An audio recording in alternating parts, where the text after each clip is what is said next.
All right, thank you so much, Mr. Gideon. First off, the Princesses are preparing for the U20 World Cup. Run us through how preparations has gone under EC Basigi. All right, thank you. Yeah, so the girls, as we all know, they've been in Cape Coast for the past 2 months, 3 weeks.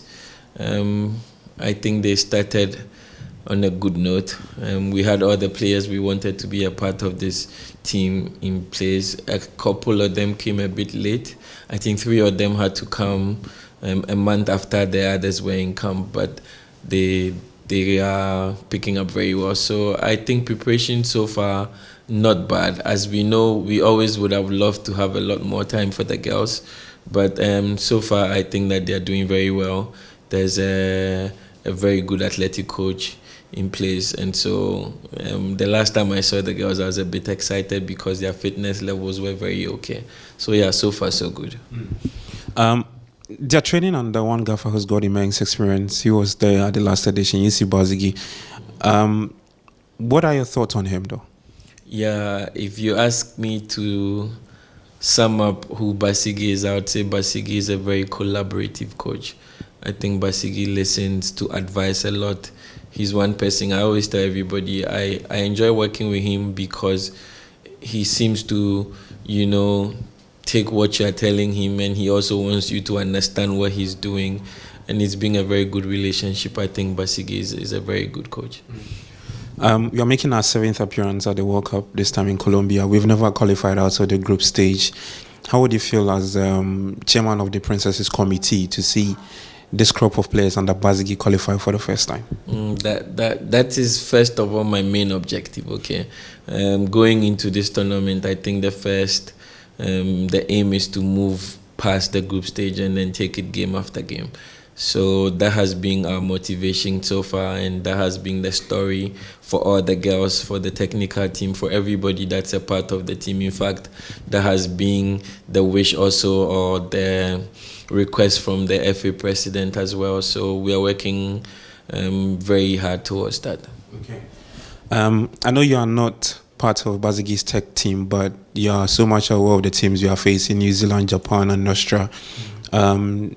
2 footballing nations in the New Zealand and Japan. Your thoughts on the group, because people are tagging it as a very difficult one. Yes, indeed, it's a very difficult group. What we intend to do is to try our best to win our first game. I mean, the strategy is just to win the first game and be able to play our second game, which is with Japan, and grind results from there.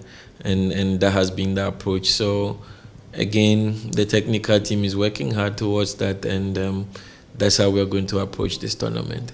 None of the games would be an easy game, but we know that we have what it takes to also do what we want to do. On the part of management, I don't know what the plan is like in terms of trying to get high-profile matches for the team. But if there is, I don't know if you want to share to get this girls well equipped for the big task. Yeah, so the team would be leaving Ghana pretty soon. I think there are 2 high-profile games earmarked for them before the tournament proper. We would be playing Mexico and South Korea. So I think these games, and if you look at the group we are in, we would prepare the girls very well for their first game. And so, yeah, these are the games outlined before the tournament starts. Now, one talking point is the bonuses issue I asked you about the African Games. It was all over the media.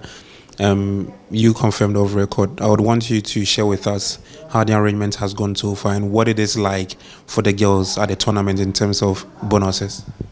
Okay, so I don't know if you're asking for their qualifying bonuses. Oh, so that has been settled, and I would like to say thank you to the ministry. I think the minister did very well. We had a couple of conversations. The FA president actually had to also chip in a word or two. But yeah, that has been paid, and thankfully the girls and the technical team are okay. And so we're going into this tournament with high spirit. Yeah. And at the tournament, I know discussions have gone on with the ministry in terms of what's the package like, if there is something like that. Oh wow. Well, I think of course there's always in tournaments like this winning bonuses and all To be very frank with you, I don't think I even have them on top of my head. But of course, yeah, these things always come with tournaments. So there is, and I'm sure the team is aware. And for me, I think for this group of players and for the team that we are working together, it has never been, and I'm very proud to say this, it's never been about money. To be very frank with you, since I took up the job as the committee chair, I have never had any issues with the players or the technical team in terms of, their payments and I appreciate that, and I think I'm blessed to have a group like that. So going into this tournament, I think the focus really is not on what they are going to, the monetary aspect, but what they can do as a group and what name they can make for themselves.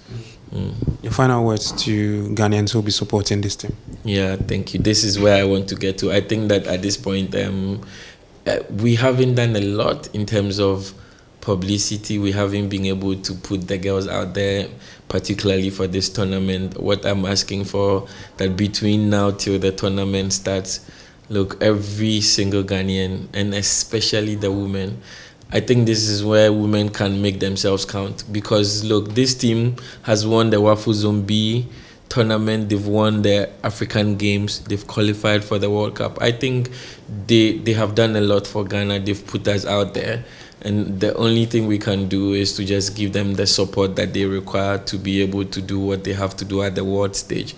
I want every woman CEO to just throw their weight, to throw their, support behind the girls, whatever they can do, even if it's a visit, even if it's, just make the girls feel special before they leave Ghana. I think that would be a plus for us, and that would go a long way to giving us that kind of sense of belonging. So yeah, that's what I ask for of every Ghanaian. Let's just support the girls. Let's make sure that they go out there knowing very well that Ghana loves them and they would love Ghana.